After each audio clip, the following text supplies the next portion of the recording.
And now, the show the pros watch, Inside the NFL, with your hosts Len Dawson, Nick Bonacotti, Chris Collinsworth, and Jerry Glanville. Hello, everybody. Welcome to this week's show.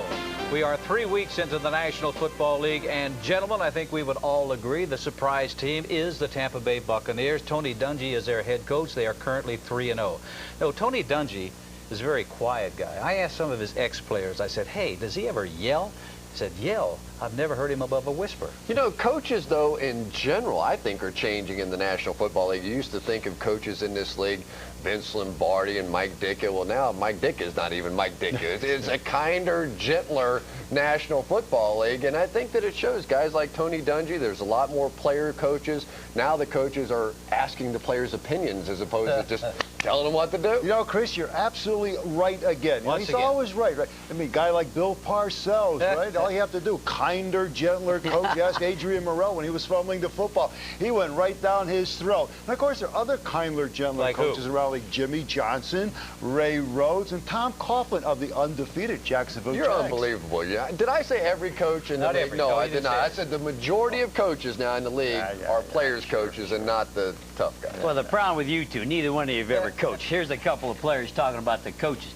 The only thing that's a factor for the coach is who has the authority. Can the coach cut the players? He can be kind, he can be mean, he can be whatever he wants to be. But if he doesn't have the authority, then he's got to find a way to get those players to play up to him, even if he has to hug them and kiss them. No, that's the problem. You know, pro coaches now are becoming more like college coaches. They have to go out and they have to recruit these players, and that is because of the salary cap. You know, a player can choose whatever team he wants to go to, so the coach has to go out and wine and dine him and say, please come with me because I'm going to make life easier for you. But, you know, let me ask you something. What type of coach would you like to play for? Oh, very simple. I want a coach who is going to have players on the field who are going to play today. I don't want a coach who's going to go out for this guy who has potential, and 3 years from now you find out he can't play. I want the guy today. I always thought Nick had a lot of potential, didn't you? I think he's lost his potential. But I always like to play for a guy, and I hate to admit this, Lenny, that chewed me out from time to time. Whenever I got mad on the football field, whether it was because somebody said in the newspaper, a guy took a cheap shot, or the coach was screaming at me, that's when I seemed to play better. That's why you do so well on this show, because he's always pounding on you. That's right. You know, about a week ago, I got to be in Jacksonville, and I interviewed Jeff Lagerman. He used to play for the Jets. I said, why would you move out of New York and come to Jacksonville? He said, one reason is Tom Coughlin, the head coach, guaranteed me nobody would be a dog. Everybody would have to work. Everybody have to show enthusiasm for the game, and I think there's a lot of players like Nick that they look for that. We could spend the rest of the day arguing this point. I think it's evident that both types of coaches will win in the National Football League. Personally, I want a coach who's going to set down the laws and abide by the laws. If somebody breaks them, he's going to pay the price. For example, if a guy's 15 minutes late to a meeting, I want the coach to undress him right now because that guy I'm going to have to play with on Sunday. Fortunately, I had a coach like that, Hank Stram. But he had the audacity he wants to find me. Can you believe that? I think more of them now. You know, each week we put a microphone on a current player to give you the opportunity to hear what it's like on the field during the game. This week in the Vikings-Bucks game, we give you the story of a man named Brady, Vikings linebacker Jeff Brady.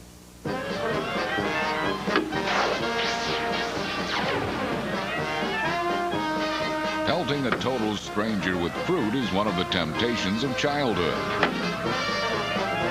Thank goodness we have athletes for role models. You guys stay out of trouble. If you guys see any Buccaneers, throw some stuff at them, all right? There you go. All right. See you guys later, okay? I got to get going. Over the years, the lowly Buccaneers have been pelted with all manner of objects. But in a battle for the division lead last Sunday, they threw their best at linebacker Jeff Brady and the Vikings.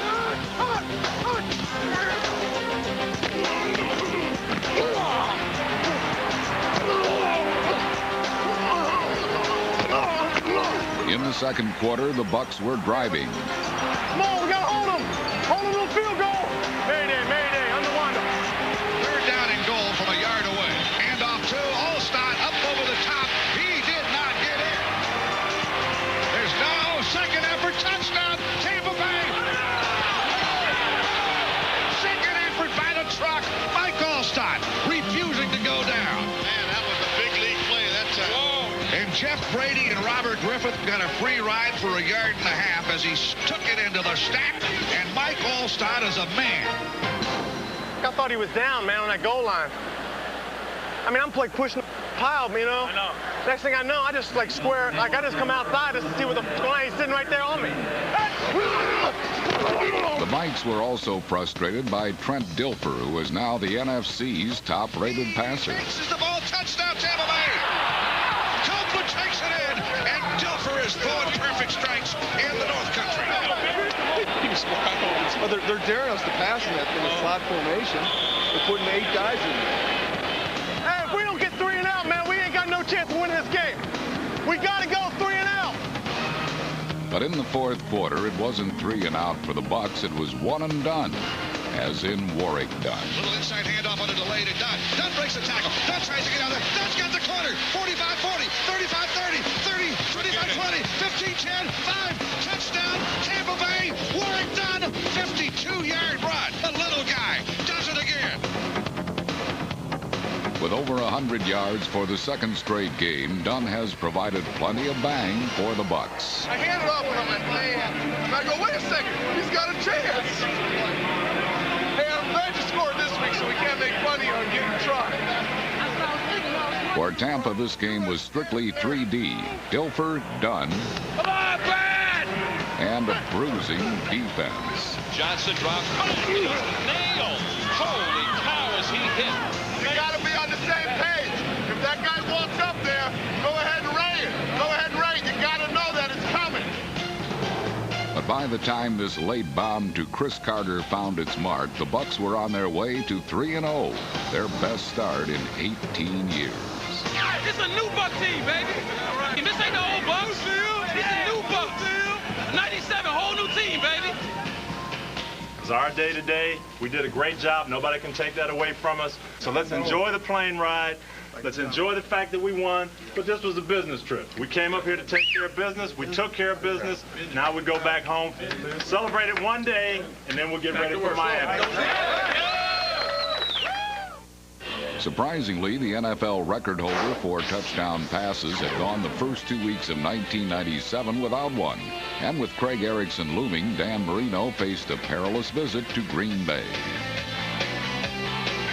But amidst the furious pass rush, Marino stepped up to be the all-pro that he is and proved that touchdown passes do come to those who wait.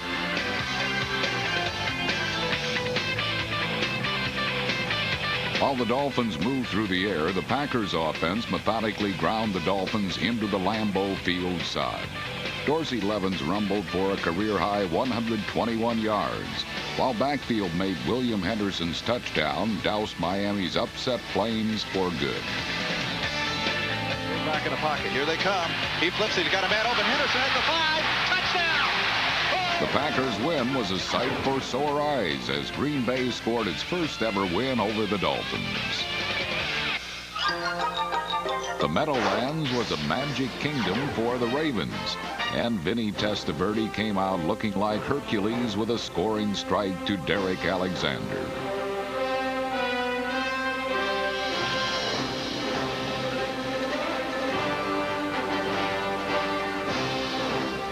The Giants' offense fought back and built a 23-14 fourth quarter lead. With time a factor, Testaverde and Eric Green combined to put the Ravens deep in Giants territory, setting up a scoring pass to Michael Jackson, which cut the Giant lead to 2. Vinny back to throw. Pump fakes, throws back in the corner of the end zone. Jackson got it. Touchdown. The Giants then gave Brad Daloiso a chance to pad their lead in the final minutes. It is no good. 2 missed field goals. A blocked extra point. That's a lot of points to leave off the board. With seconds remaining, it was left to Matt Stover to kick the game-winning field goal. Kick. It's good. Stover drills it right down the middle. Stover's kick gave the Ravens their first road win in their history while handing the Giants a heartbreaking defeat. Coming off a heartbreaking loss of their own, the Rams gave the ball to Lawrence Phillips and stayed out of the way, as did the Broncos on this 23-yard run. Breaks the tackle, stays on his feet. He's to the 15, he's to the 10, he's to the 5. Touchdown, St. Louis. Lawrence Phillips stays on his feet. Guys, let's put this fire out right now. Michael, they're going to work you now, scooping you. The Bronco defense sacked Tony Banks 5 times and left matters in the hands of John Elway. The field, the ball is going to be cut over the middle and running wide open is going to be Rod Smith, and Smith is gone. He's gone for the touchdown. 72 yards. Woo, 72 big yards. Unbelievable.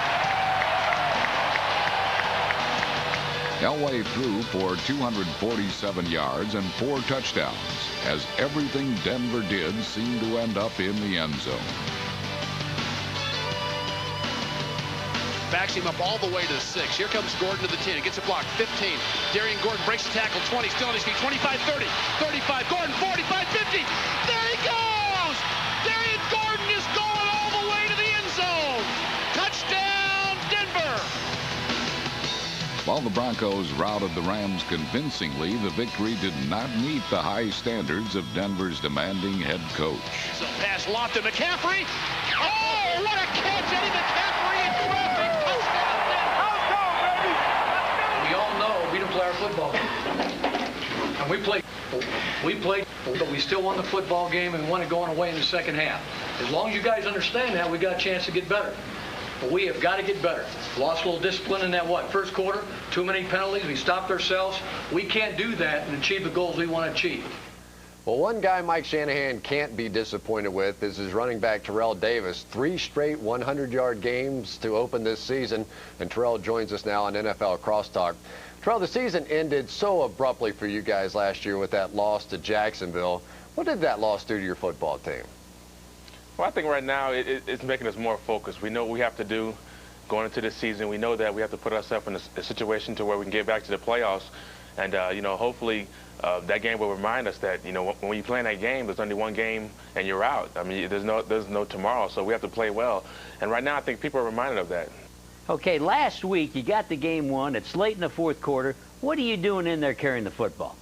I don't know. That's what you call your cheap yardage, I guess. I mean, I was close to, I was close to 100 yards, and Mike Shanahan had told us before that if a back was close to 100 yards, like 98 yards, to let him know, and he'll make sure that the back gets 100 yards. So that's what we were doing. And hopefully the objective is not to get hurt, and so far I haven't. I know you have to be one happy guy that your big offensive tackle, Gary Zimmerman, came out of retirement. Oh, yeah, I'm elated, and I know John is probably more so than I am right now. So, that solidifies our line with Gary back, and, we're looking forward to go forward. What are you doing with your migraine headaches? Anything different from last year? No, I'm just taking a medication. I'm taking some preventative medications to where I take it before I work out. That's basically about it. My diet's the same. I continue to do the same things, but like I said, I just take that, and if they come on, I have some medication that I take to avoid it once they come. But other than that, I still live basically the same life. I keep hearing that John Elway is happy that you're running the football so much. Do you really believe John when he says that? You have to. I mean, the guy, John is, he's had his days where he was throwing the ball to really keep Denver going. So right now, I think it's good for him to sit back and let the running game take over sometimes. But last week, it was John's day. And, not so much for the running game, but the passing game opened wide up. So I think different weeks is going to be different type situations. We might be able to run the ball more one week than the other. So I'm sure John's going to get his days to throw the ball as much as he can. With all the blitzing you're going to face this week against the Bengals, what are your new responsibilities for this weekend? I have a lot. I have a lot of, blocking responsibilities. So this game, I'm going into it with more of an open mind of not just being a runner, but being a blocker and a receiver. So they do a lot of stuff on defense, so we have to be disciplined to pick that stuff up. Terrell, Shannon Sharp was injured last week, his ankle, and he's had a lot of problems with that ankle. What's going on with his situation? I think he's looking pretty good right now. I'm not sure if he's practicing or not. I don't think it's a severe injury. So hopefully he'll be back this Sunday to play. If not, then, Dwayne Coswell and Byron Chamberlain, they came in last week and stepped it up and played well. And we expect the same for them this week if Shannon's not able to go.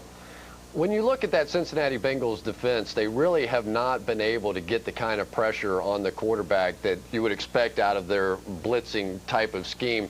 Have you come up with any idea of what their problems have been on the defensive side?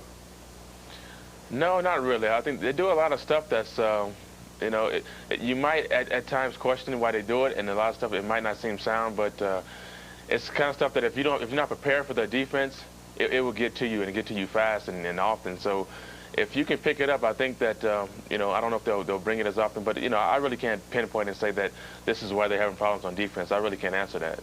All right, Terrell, thanks for taking the time to be with us. All right, thanks a lot, Chris. Jerry. All right, Jerry, this week the Bengals travel to Denver. Never easy to get a win at Mile High Stadium. Well, this time of year, you got to love the Denver offense. They have a commitment to run the football. They'll do that for the next couple of months. Down the road, I don't like it, but right now, I'm going with the Denver offense. Oh, Mike Shanahan learned his lesson last year in that playoff game. He's going to continue to run the football, but the big difference with the Denver Broncos has been the play of that defensive line. Keith Traylor has taken the double teams away from Michael Dean Perry. Now very balanced across the front and very difficult to handle that defensive line. I like the Broncos.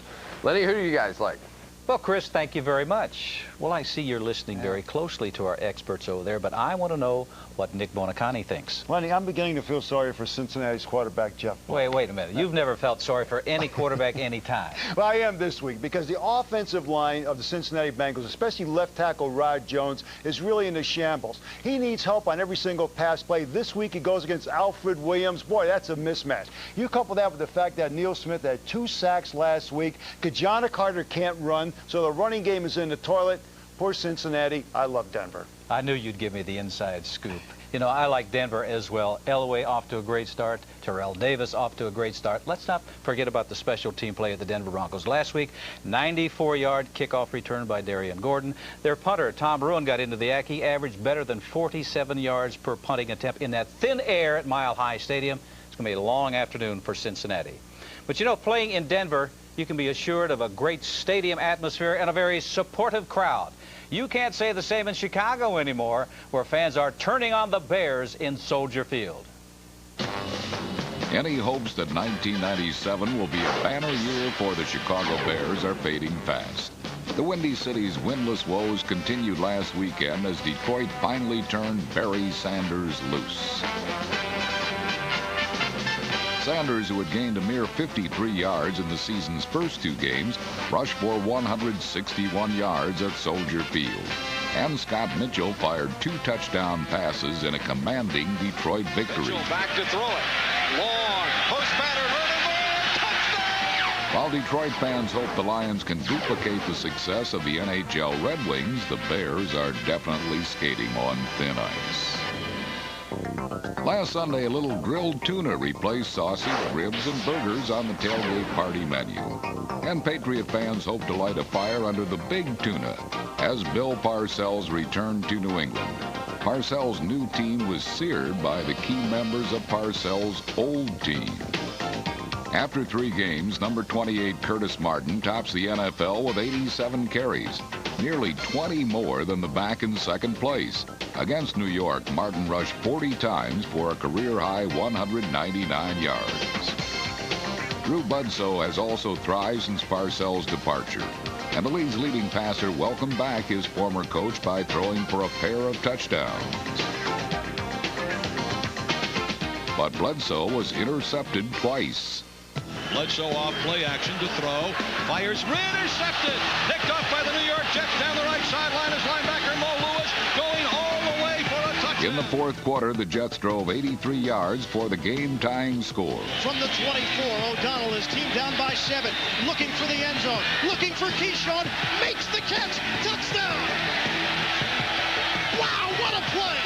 When the Pats fumbled away the ensuing kickoff, New York attempted a 29-yard field goal with 16 seconds remaining. The ball is down. The kick is blocked. The kick is blocked. Holy Toledo. John Hall's field goal attempt is blocked. In overtime, Pete Carroll called on Adam Vinatieri to maintain the Pats' perfect record. Ready to go. Snap. Ball down. Kick up. On the way.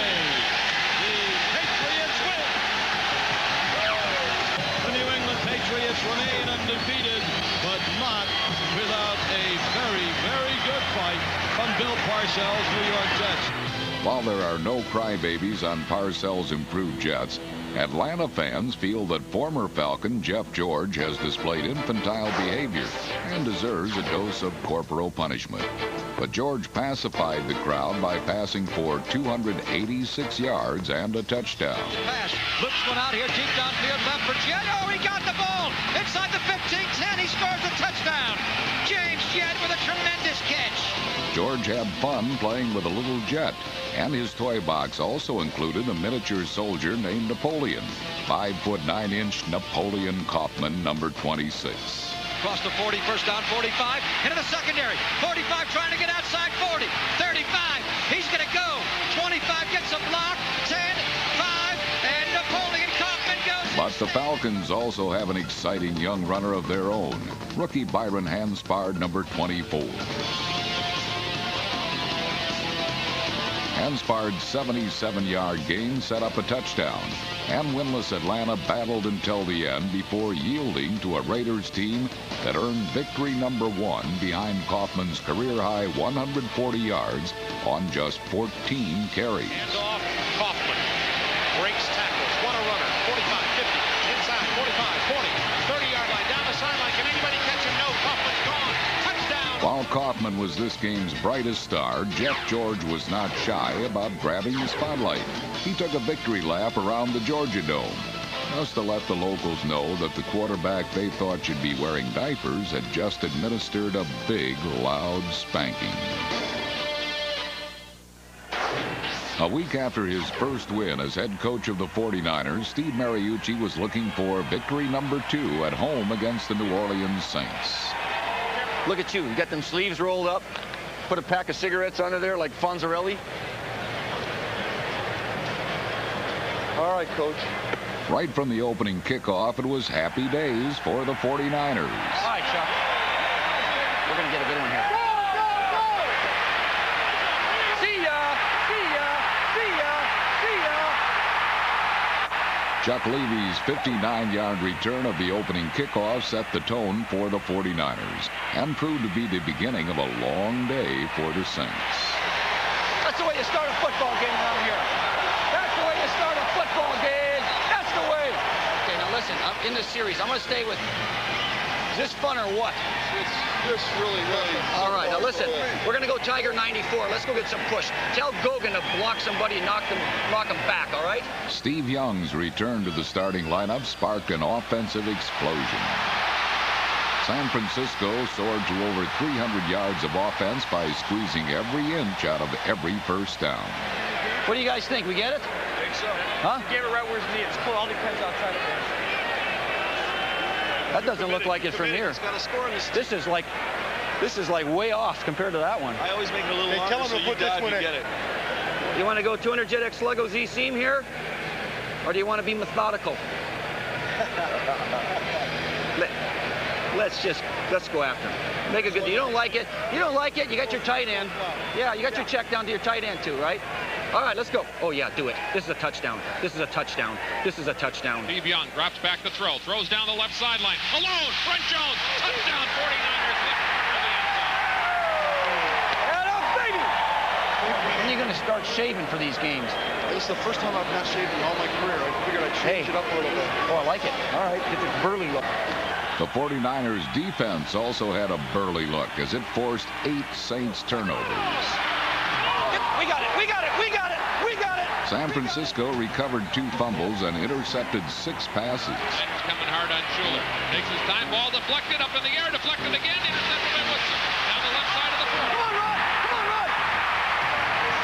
Rod Woodson picked off 3 as San Francisco's defense totally dominated the Saints. That's the way to get after that quarterback. That's the way to get after that quarterback. New Orleans managed 6 sacks, but never when it mattered most. Okay, now listen, we'll go past 65, okay? But if it's not there, you are throwing it up to my twin brother up in the bleachers over there, okay? You have a twin brother? No, I don't. Throw him now. All right, let's go. Young's third touchdown pass, this one to Garrison Hurst, helped seal a 33-7 rout of the Saints, while also creating the kind of chemistry that the 49ers will need when they face the stiffer challenges that lie ahead. That's a first. I really appreciate that. That's a first. Don't mention it. Nice job, baby. I owe you. That's true. Nice job.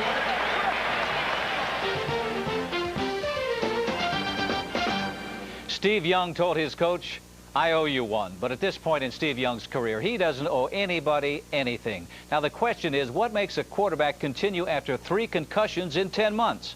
We sent Andrea Joyce to the West Coast to find out.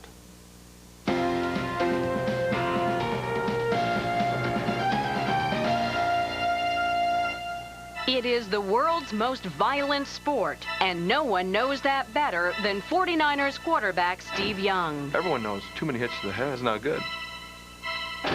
It's probably not natural to go out there and take a beating. You know, you have to kind of be in a little bit of denial to play. Young was back at it last Sunday, a victorious comeback with impressive offensive stats.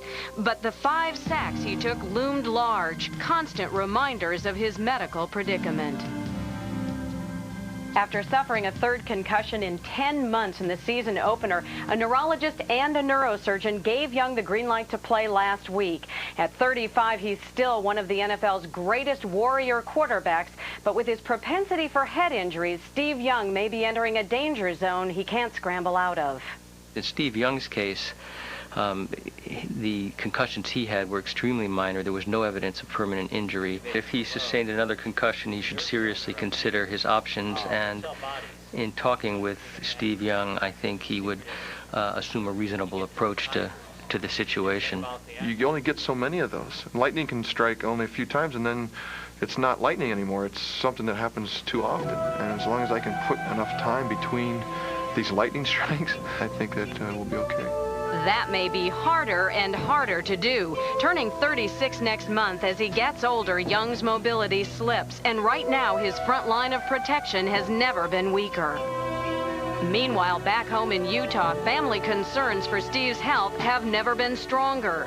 Mike Young, an ER doctor, has mixed emotions about his older brother's return to the field. As a doctor, I feel like an objective point of view that, you know, this is crazy, Steve. You got to quit. But as a brother, I know how much he loves to play the game. There's a quest, I think, that is totally engrossing to me, emotionally, physically. The challenge is so great to play great NFL quarterback. It is so hard to do in my mind, and to keep doing it over time. It's engrossing. It is addictive in many ways. But I think this experience broke the first step of addiction is a denial, you know, and I think it broke that. He's got so much potential to do other things in life, and I don't want him to lose any of that because he's worried about, you know, doing well now.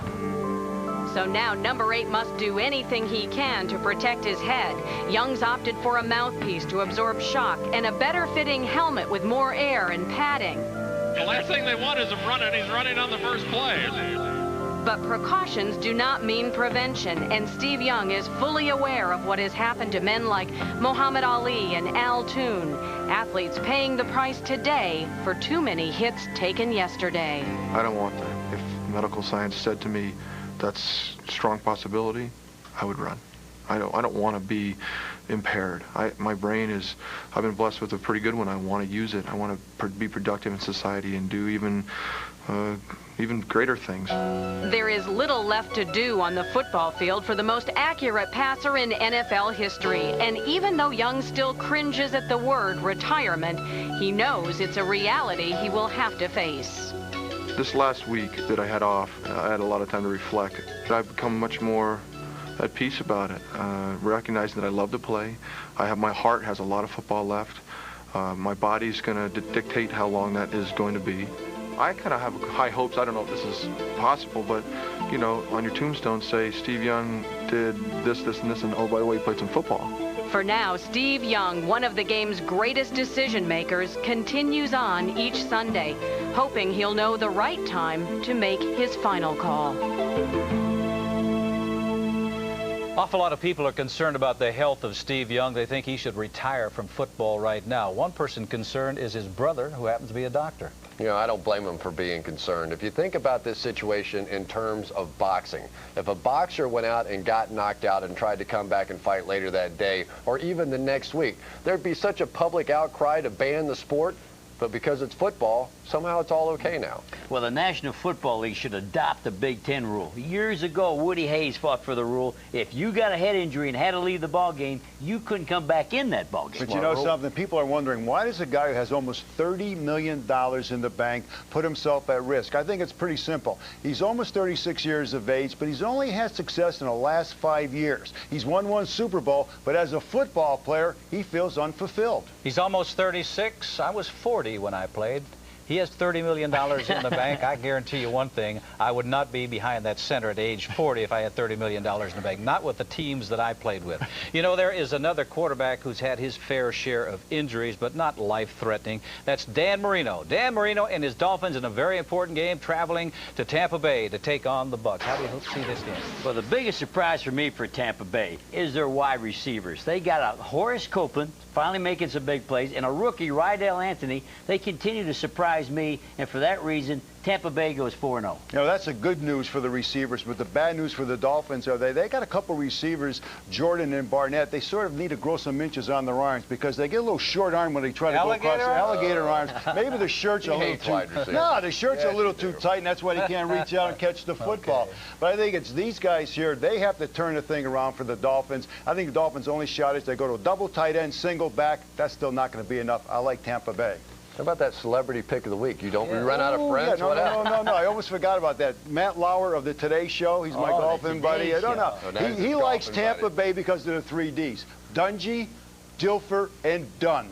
Are you done? Well done. I feel better, yes.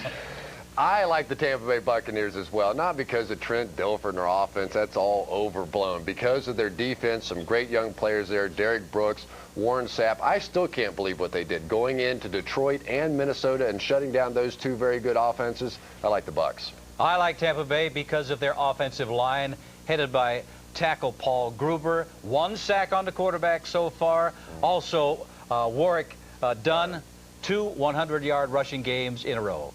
I like Tampa Bay. The Dolphins and the Bucs have a combined record of 5-1, which makes this matchup look real good.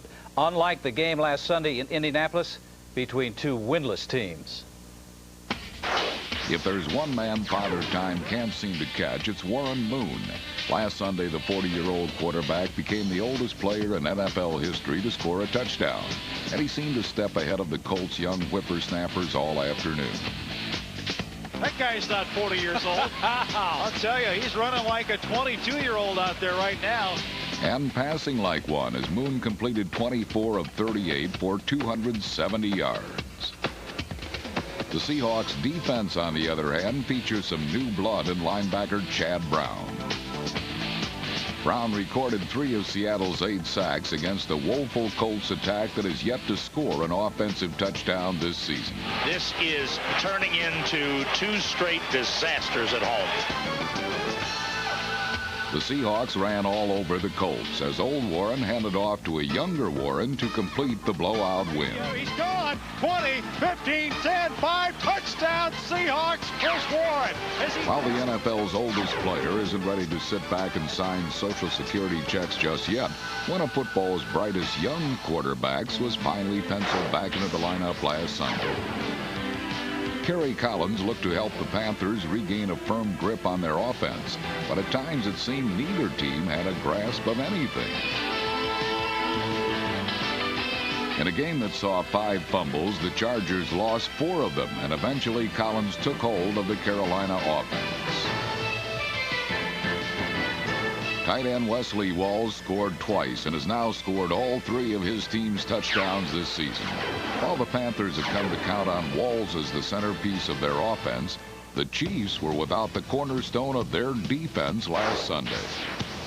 Derek Thomas was sidelined with a strained tricep, and with the Chiefs' star linebacker out, the Bills look to flex their big play muscle. And here's a flea flicker, long downfield. Andre Reed waiting for the ball. He's got it. Down to the 30.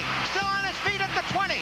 And still on his feet at the 15. Down to the 10, to the 5. He is in for the touchdown. That was a spectacular play by the Bills. Chiefs return man Tamarick Vanover finally got his team in the end zone in the fourth quarter. By Vanover at the 6. Wedge set at the left hash mark. 20, 25. Vanover 30. He breaks to the outside. Tamarick Vanover. It's going to go all the way. Touchdown. Touchdown. Kansas City. 94-yard kickoff. With Kansas City holding a 6-point lead in the final seconds, the Bills had one last shot at a win. But pressure from reserve linebacker Troy Dumas helped seal the Chiefs' victory. Back to throw. Collins turns left, throws it for the end zone, and it's broken. Intercepted. Intercepted by Mighty Mouse. Chiefs are going to win this football game. They've been picking on Mark McMillan all day, and Mighty Mouse comes up big with an interception in the end zone. For the second straight week, the Chiefs won a game decided in the final minutes. They may need to count on another strong finish this week in Carolina. Coming up on HBO's Inside the NFL, the Cowboys get a late touchdown to beat the Eagles, and a look back at Ernie Stockton, who was a Cowboys assistant coach for 22 years. The NFL sure didn't do the Chiefs any favor. They have a second toughest schedule in the National Football League. They have one loss.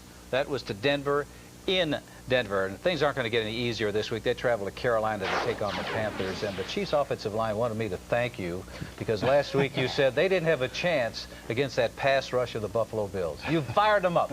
That was just a mirage. They couldn't possibly do that again. Although I will say Glenn Parker for Trezell Jenkins helped that right tackle. But this week, they go into Carolina, and they have to take on a very tough pass rush. They have Andre Royal. Michael Barrow really brought the heat last week against San Diego, and this week they get Lamar Latham back. Let's see Kansas City do it again. I like Carolina.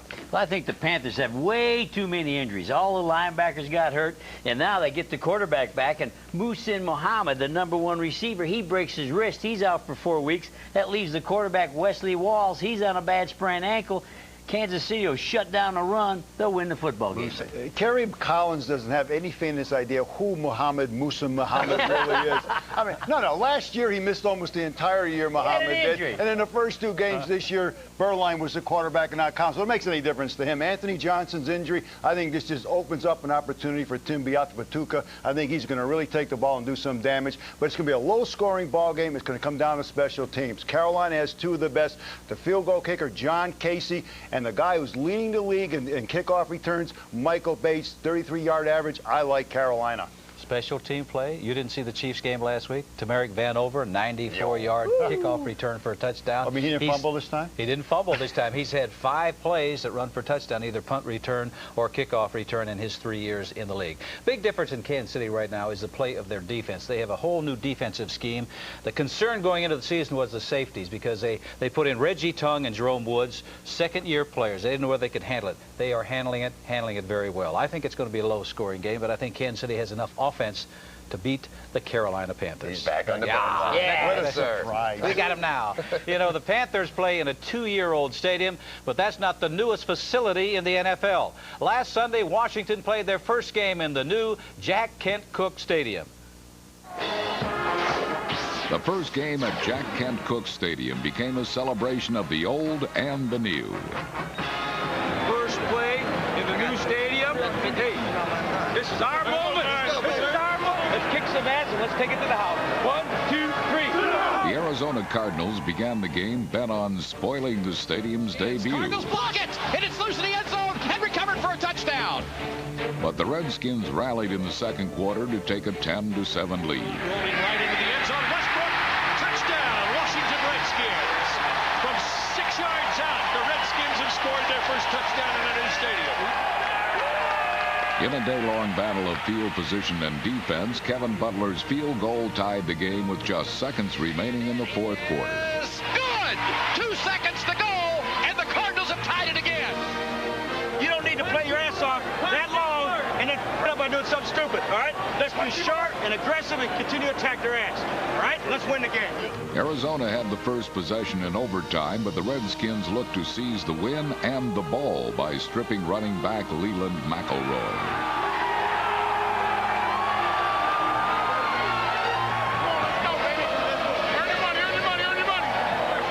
2 plays later, Washington cashed in when Michael Westbrook soared for his second touchdown of the game.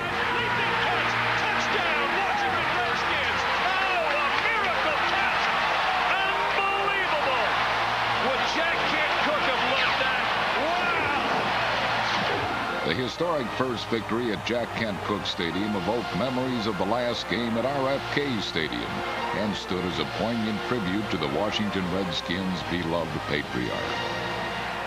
The Friday before we played Dallas in RFK, I went and saw Mr. Cooke. He said, "You gotta win this game. It's our last game here. Last game ever." He says, "You don't want to lose the last game ever played here." And you guys won the game. Well, Thursday I walked in here. I could hear him saying, "You gotta win this game." That's what hit me. It's the first game ever. First game ever here. They're not going to take away from it. You guys meant so much to him. Well, we're giving a game ball to John Cook today, because this thing means just as much to him. Hell of a job, hell of a job. Hey! Come on, Daryl. This means a lot to all of us. It really does. Not just for us, but for your family. We could feel you when you came in here. We could feel you, and God bless you. Thanks, Sister Ruth. It's a great team we have here. It's a great history we have here. And each one of you guys are very close to my heart and to my family's heart. Thank you very much. I'll treasure this always. Yes, sir. God bless you all. 1, 2, 3.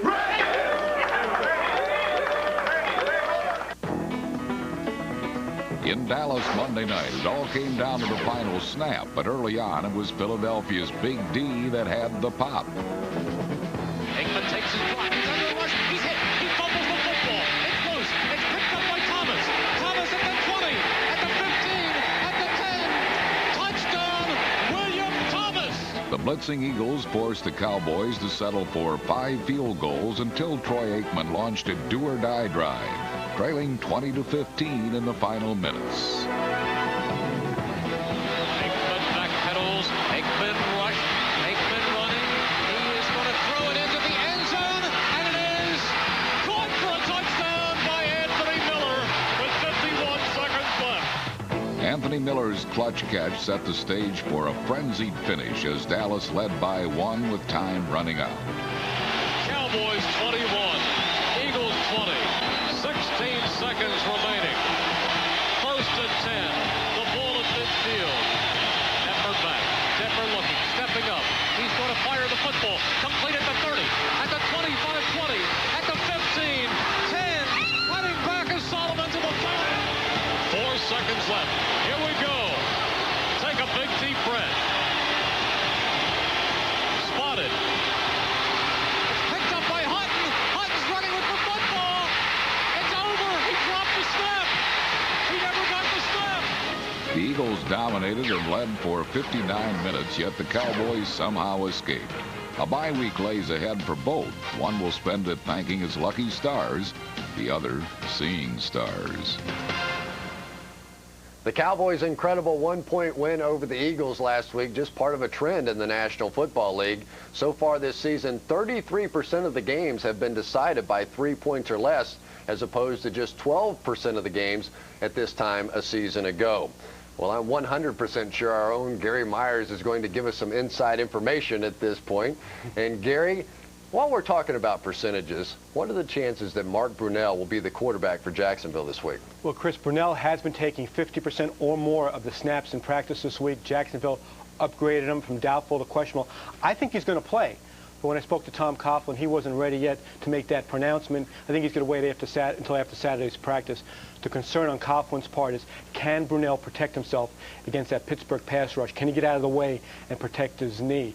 If he can't start, once again, it will be Steve Matthews because Rob Johnson's ankle is not ready. Okay, let's talk about what's going on in New England right now. A lot of rumors that the Patriots are about to move to Providence. And all indications are that Providence is ready to close that deal and that they will close the deal, although Foxborough is not 100% out of it as of yet. I know there's some concern around the league about this continuing trend of teams moving from the larger markets to the small markets and away from the big corporate sponsors.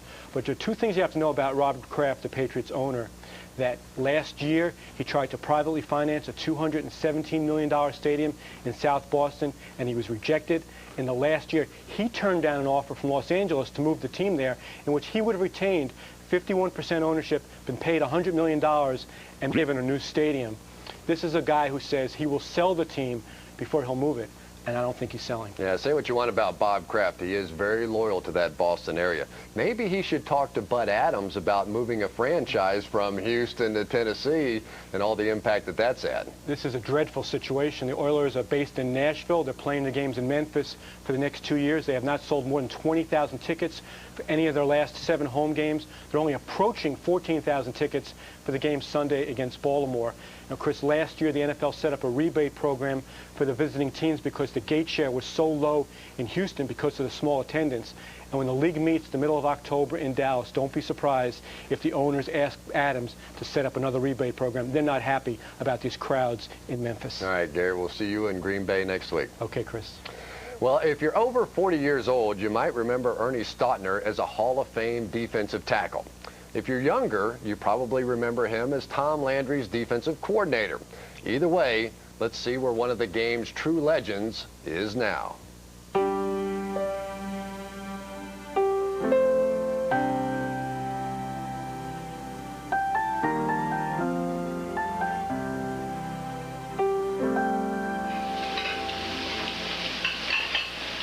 Welcome to Germany, where Ernie Stautner continues his 47-year career in pro football. He was born here, but grew up in New York, and had to cover up his love for the game from his disapproving Bavarian-born parents. Why are you so sore? Why you got bruises? And finally I said, well, I've been fighting with the American kids. And about the 5th time that happened, my father said to me, in Germany, he said, boy, those must be pretty tough kids, those American kids. Well, with his gridiron secret exposed, Stautner proved to be the tough guy. The 9-time All-Pro defensive tackle excelled despite 15 hapless campaigns with the Pittsburgh Steelers of the 50s and 60s. People didn't like to play us because we'd beat them up. I mean, we physically beat them up. We were tough, hard-nosed.